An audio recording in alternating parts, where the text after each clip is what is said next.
Yeah, Daniel Beal. Hang on. Having some problems here. All right, yep. Yeah, Daniel's a competitor, and you'd think he would be rattled. And the first time we ever put him in a varsity game, I asked him on this play that was kind of an obscure play. I said, "Hey, you know what they got on this side over here?" And he just kind of brushed me off like, "Yeah, coach, I know what they got."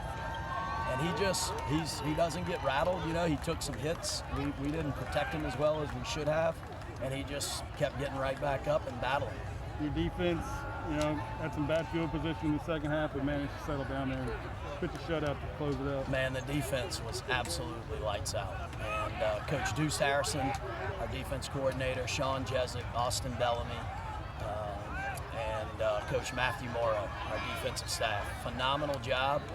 And those guys played a great game out on the field, but I promised the scout team offense that I would call them out on the news, because you don't beat teams that run an offense like this without a scout team during the week that can replicate it, and those guys did a heck of a job.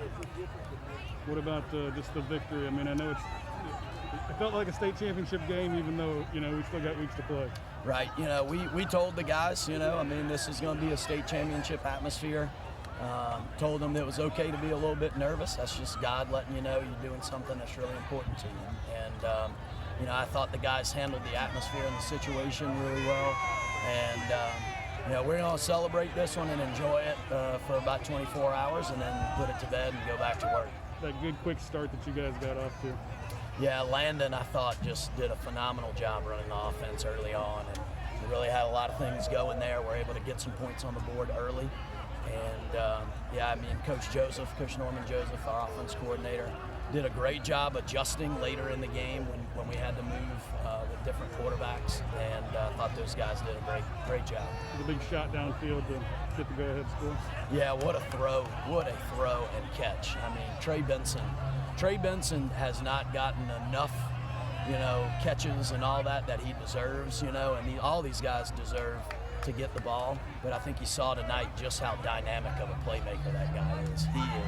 He is lights out when it comes to ball skills, catching the ball, plucking it out of the air, and then doing something with it after.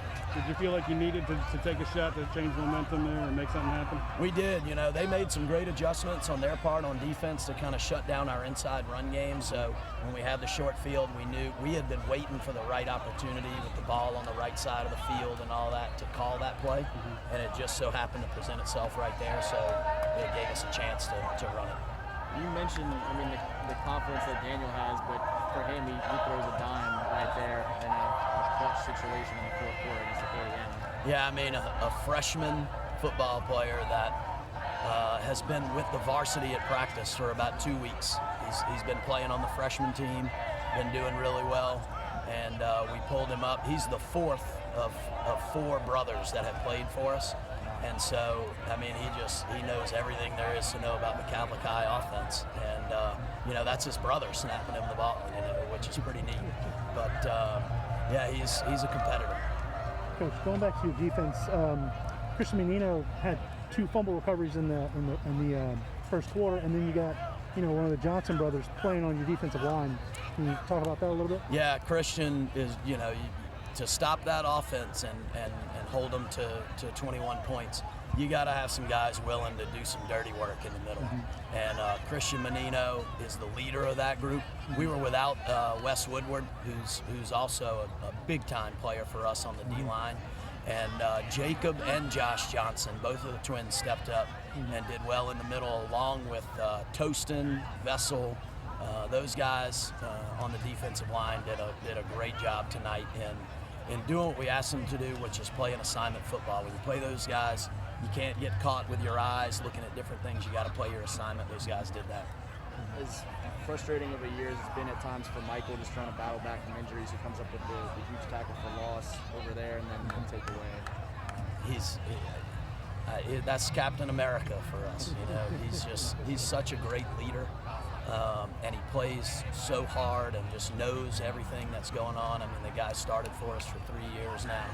And I'm really proud of what he does on the field. The thing I'm most proud of with him is when he was injured, my mom was up in the stands for that game and said, who is number 26, because he has not stopped encouraging his teammates the entire game when he couldn't play.